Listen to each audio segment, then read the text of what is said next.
एक गुरु और शिष्य में कैसा प्रेम होना चाहिए? चाहिए की बात ही नहीं। देखिए, गुरु और शिष्य के बीच जब प्रेम घटेगा, गुरु गुरु हुआ और शिष्य शिष्य हुआ सचमुच में, तो वो प्रेम वही होगा जिसकी चर्चा रूमी कर रहे हैं, वो आसमान जैसा ही प्रेम होगा।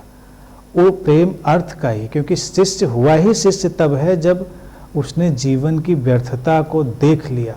उसके पहले तो कोई सीकर हुआ ही नहीं। जिसने अपनी रूटीनी जिंदगी की एब्सर्डिटी को देखा, व्यर्थता को, और वो खोज में निकला, तो वो जीवन में अर्थ की तलाश में निकला। यानी कि वो मीनिंग, कुछ तो जीवन में और होना चाहिए।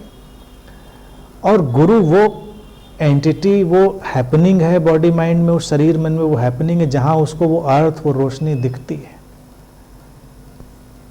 वहां पर उसको वो दिखती है, इसलिए वो वहां पर ठहरता है, इसलिए वो उसके लिए गुरु बनता है। गुरु ऐसा नहीं कि कोई किसी के गले पड़ जाए कि मैं तुम्हारा गुरु हूं। गुरु ऐसे तो होता नहीं।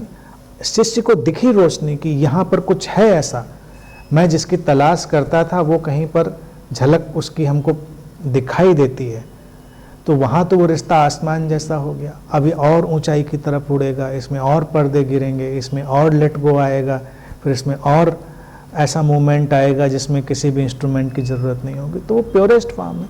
लेकिन अगर गुरु शिष्य का रूटीन ही वे होगा कि गुरु बनना ही चाहिए और किसी को शिष्य बनना ही चाहिए, तो वहाँ फिर वही आम वर्ल्ड ही मारा मारी है। तो जो सोकाल्ड गुरु शिष्य और आश्रम और ये सब परंपराएं चलती हैं, कई बार वो उसमें कोई बहुत डिफरेंस नहीं होता हमारे घर परिवार और वर्ल्डली लाइफ से, वो सेम वही होती हैं। कई लोग तो मुझे आके फीडबैक देते रहते हैं कि गए थे किसी बाबा के यहाँ, गुरु के यहाँ, और उन्होंने अपना टाइम दिया, डिवोशन जो भी उनको लगा उस समय। अब शुरुआत में तो कभी कभी इंसान को करिश्मा लगता भी शुरू में कभी, और लेकिन अगर वो रिश्ता नहीं वैसा हुआ बाई चांस, तो फिर गुरु भी पीछे पड़ जाते हैं। फिर गुरु भी कस्में खिलाते हैं, मुझको छोड़ के नहीं जाना कहीं, और मुझको छोड़ के जाओगे तो कैसे चलेगा।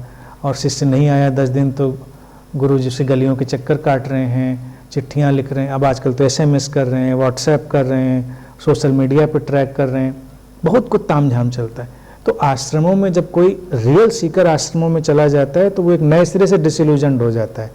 उसको लगता है जो हमारे घर परिवार में सारा प्रपंच चल रहा था, वो सारा प्रपंच तो यहाँ भी वही का वही चल रहा है, इसमें कोई अंतर नहीं है। तो यहाँ पर क्या है कि लोग एक खास लाइफ स्टाइल को बस जीने के लिए एक अलग लाइफ स्टाइल में चले जाते हैं। तो उनको मैं गुरु शिष्य मानता भी नहीं, क्योंकि वो ना बनते हैं ना बनाए जाते हैं, उनकी कोई फैक्ट्री नहीं बनती। शिष्य भी हैपनिंग है, गुरु भी एक हैपनिंग है, और जब ये हैपनिंग होती है तो उनके बीच प्योरेस्ट फॉर्म ऑफ लव ही हो सकता है, और कुछ हो ही नहीं सकता उसके सिवा।